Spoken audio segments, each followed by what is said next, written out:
Okay, hello again. Welcome to lesson 2, Riot Anatomy. We're going to dive into the bones today. Again, starting our conversation with this idea of how is Alexander fundamental to anatomy, to our study of anatomy. And how, maybe more specifically today, how is Alexander fundamental to us knowing our bones? Yeah, and I love that sort of turn of phrase of knowing something in our bones, and I think it's not unrelated to, obviously, to our experience of our anatomy, and not unrelated to our practice of Alexander technique, and to those things being fundamental to each other. So I wanted to open with a quote from FM. He says, "When an investigation comes to be made, it will be found that every single thing we are doing in this work is exactly what is being done in nature where the conditions are right, the difference being that we are learning to do it consciously." I'll read it again. "When an investigation comes to be made, it will be found that every single thing we are doing in this work, in the Alexander work, is exactly what's being done in nature, where the conditions are right, the difference being that we are learning to do it consciously." So I have sort of a knee-jerk reaction to that word nature, or doing things naturally. You know, just do it naturally. What does that mean?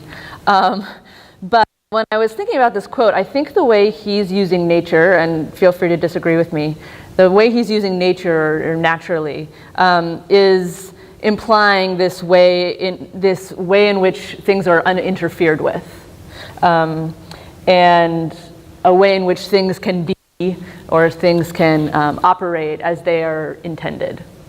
And it made me think about the definition of integrity that we've used at Riot before.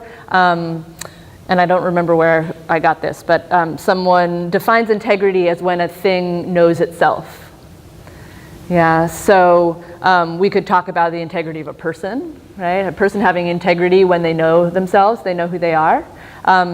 But we can also, I like using it relative to anatomy. So, you know, my foot has integrity when it knows it's a foot, right? When it knows it's there to take my weight when I step on it, when it knows it's not a hoof or a claw or a, you know, a peg leg, yeah? So we can talk about different parts or different wholes of ourselves having integrity in this way that I really like. And I looked up integrity, and one of the dictionary definitions is the state of being whole or undivided, which I also love. So to me, from a movement perspective, and I don't mean just dance, I mean the movement of breathing, or just the movement of being still and standing, supporting myself. This kind of wholeness, this kind of integrity, begets a certain efficiency or an economy of use, if you will. And I'm going to argue that that's what we're after with the Alexander technique, or one of the things we're after is this efficiency in the coordination of our breathing, our movement, and our upright support. So I want to read another quote from the Mabel Todd book. So on Google Classroom, there's an excerpt. It's not quite the whole chapter 2, because at the beginning of the chapter, there's sort of some outdated stuff on muscles. But read what's up there on Google Classroom of chapter 2. And this is a quote from later in the book, but on page 282, for those of you who have it. So Mabel says, "Less human energy is consumed by working with rather than against natural forces. Learning to breathe, to walk, to sit, to stand in such ways as to center the breathing and the bones is one of the first disciplines for human economy." I love that. Okay, I'll read it again. "Less human energy is consumed by working with rather than against natural forces. Learning to breathe, to walk, to sit, to stand in such ways as to center the breathing and the bones. Not sure what she means by center, but the breathing and the bones is one of the first disciplines for human economy. So she's also talking about this kind of aligning with natural forces. And she, right off the bat, is bringing breathing and bones to the forefront of that, what she calls discipline, which I think is great. So remember that FM was the breathing man, right? So he was very much, and we are very much concerned with breath, and breath as our primary movement, if you will. And then when we're looking sort of from this anatomical perspective, the next place we want to look, I think, for this kind of efficiency and integrity in our upright support breathing and movement is with the bones. And so that's why we're starting with bones. We'll do a whole year of bones. So this term will be the head, neck, and spine, and then lower limbs in the winter and upper limbs in the spring. And then next year we do muscles.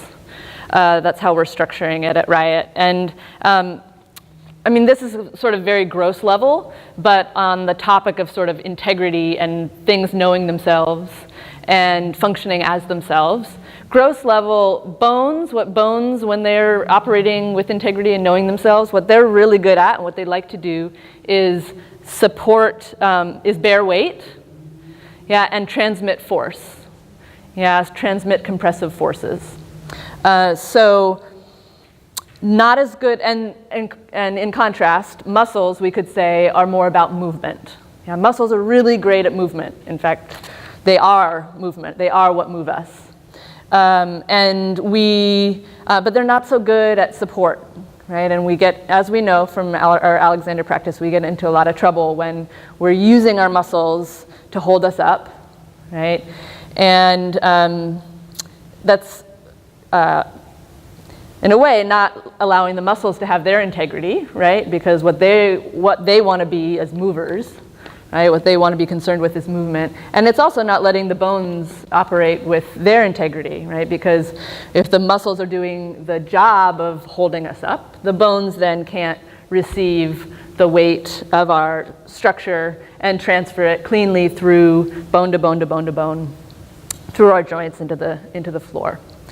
So muscles, we could say, the purpose of muscles is to move bones into relationship with each other, yeah, so that they can bear weight and transmit force in order to support us and move us and locomote us through space in the most efficient, economical, and coordinated fashion, right? Assuming those are our goals, they might not be, right? We could have all kinds of goals for movement or for being that aren't about efficiency or economy. So just want to throw that out there. But from our Alexander perspective and how we're looking at the coordination of breathing support and movement, I think efficiency and economy through the whole and of the parts relating to the whole is where we want to start. So let's see. So one of the cool things about this book is that I didn't realize this when I first read it before I trained, but Peggy was nice enough to suggest that we take another look at it, and I'm really glad I did, because I didn't know that Mabel Todd, first of all, she's a woman, which I love, and she was working at the same time as FM. And not just at the same time as FM, but at the same time that FM and John Dewey were getting together and working at Columbia. And she was a professor or a teacher, I don't know what her title was exactly, at Teachers College in Columbia. So this book actually was developed first as a syllabus for a class she taught at Teachers College in 1929. And she says that the emphasis in this class she was teaching was on the psychophysical mechanisms involved in the organic reaction to the problem of resisting gravity in the upright position. Sound familiar? Psychophysical mechanisms reacting to resisting gravity in the upright? Pretty interesting. Balance of forces, determination of form by function, And she says on the second page of the preface that the mechanisms for breathing, locomotion, and balance are deeply tied in all bodily tissues, and structural adaptations for these functions are closely interrelated. Also, eerily similar to a lot of the language and sort of conversation that was happening with Alexander at the time, and that we're still involved in sorting these ideas and the relatedness of these ideas and these, well, she calls mechanisms. Anyway, so the preface, I'll put this up on I think it's up on Google Classroom, or it should be, or it will be. And then let me just read a couple quotes from the section, from the chapter 2 that you do have, that relate to this sort of muscle-bone relationship I was just talking about. So on page 40, she writes, "The muscle task is to move the bones, balance them at their spinal contacts along the axis of the spine, and transfer their weights as directly as possible to the base. Holding them in any preconceived position, or with any preconceived notion, I would say, but results in strain. The muscle task is to move the bones, balance them along the axis of the spine, and transfer their weight as directly as possible to the base." Pretty good. That's page 40. And she also says that on 41, "Exceptional performance in any one activity is not involved, nor emphasis upon a special set of muscles, but rather a cultivation of habits of thinking, which secure the balance of the units of weight at their points of support." So she's tying exceptional performance to the cultivation of habits of thinking relative to balance and posture. So, very interesting. She also talks on 43 about posture being incessant, which I like. So posture not being positional, right? Posture being dynamic, posture including ongoing internal movement, etc. So this is a good chapter. Some of the science is a little dated, so read it with a grain of salt, knowing how old it is. But some of it is sort of shockingly contemporary. So parse it out for what feels relevant, what doesn't. And yeah, so Mabel. I just wanted to talk a little bit about some of the language we use at Riot a lot about talking about the bones. So there's this term pathway of weight that you've probably heard Nanette use. And we've talked about sort of swapping it out and calling them pathways of force. But I want to kind of open that up and make a decision at Riot, or not make a decision, be in disagreement over what we want to call these pathways, because I think we can probably come up with a better term. But for now, pathway of weight is Amy Matthews' term to describe a phenomenon that many anatomists know to be fundamental to how we support ourselves, locomote, breathe, including our friend Mabel. So this idea that you can travel from any one point in your body to another, say from my ring finger on my right hand all the way down to my left pinky toe, going bone to bone to bone to bone to bone. Yeah, so I can follow the bones of my fingers into my forearm, into my scapula, into my collarbone, into my sternum, into my ribs, into my spine, down through my pelvis, my femur, my lower leg, into my talus, my heel, and down into my toes. Yeah, so there's this way in which I can, we talk about aligning with those, when we align with those bony pathways, that's where we find the most efficient support and movement. Right, so again, finding that efficiency and that clarity of support and movement through pathways of bones, not muscle holding patterns.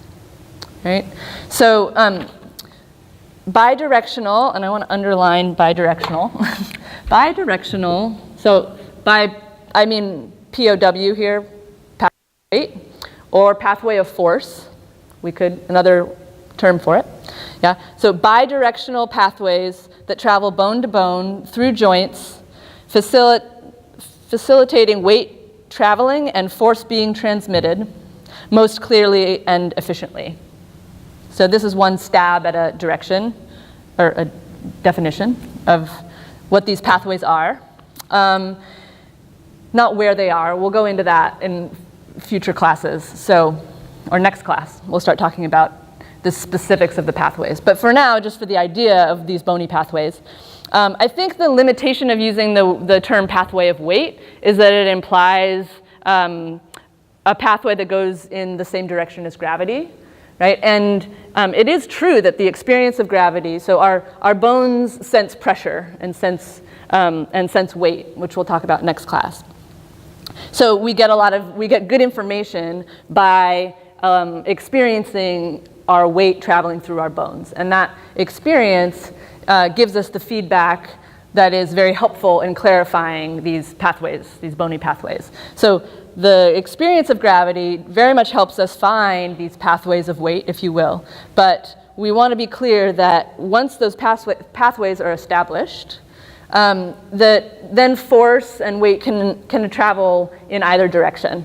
Yeah, up, down, in, out, etc. So the same pathway of weight that's allowing me to experience the support of the ground, right, coming up through my, it's allowing me to experience the pathway of weight of the bones of my skull resting on the top of my spine, coming down the front of my spine into my pelvis, down through my legs to the ground, right, is the same pathway that then, when I push off to take a step, is coming right back up that same pathway, this pathway of force, delivering the force of this push off from the ground, up my leg, up my pelvis, up my spine, and out my head to take me through space. Yeah, so pathways of weight go down, they go up. In our limbs, they can go out and they can go in. And we're looking to, and again, we'll get into more of the specifics of it, but we're looking to align with those pathways.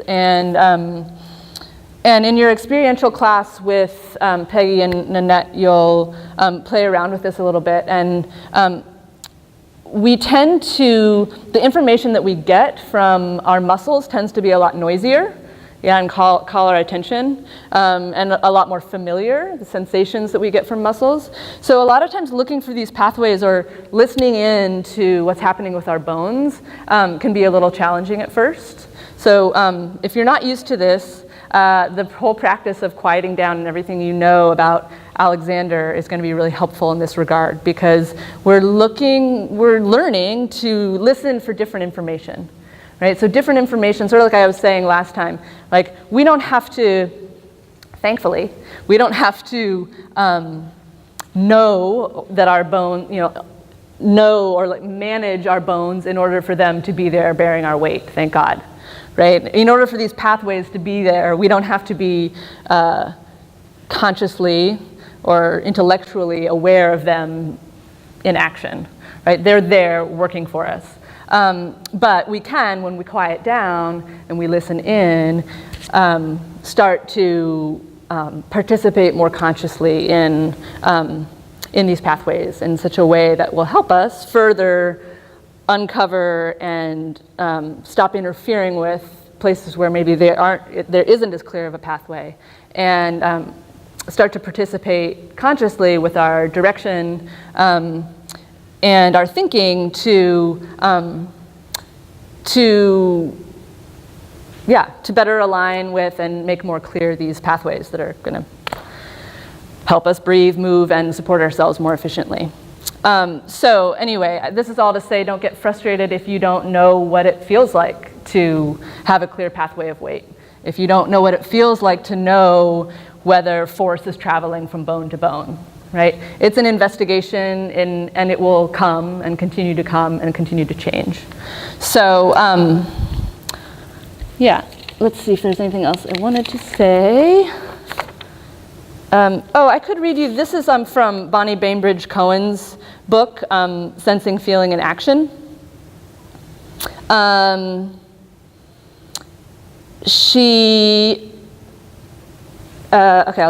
just read. On page 18, she says, If the coordination of total muscular responses are not balanced so that the weight transference through the body falls along the axis of the bones, shearing forces will occur in key areas or joints.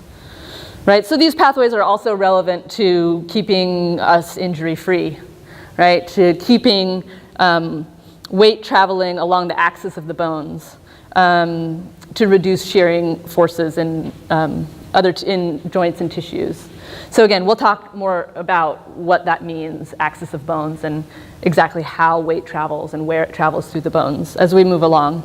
But I thought that was nice. And then on page 14, she says, establishing clear lines of flow through the skeletal structure. And I love the idea of flow in relation to these pathways.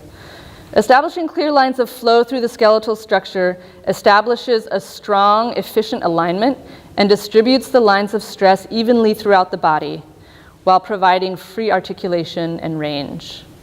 So free articulation, range, and this distribution of stress evenly through the body, I think, is also nice relative to our Alexander practice, because we're always looking for that distribution through the whole, right, of weight, of force, of effort. So I liked those quotes, and yeah, I think that's good. So go think about your bones and have fun with Nanette and Peggy on Saturday, and I'll see you next time.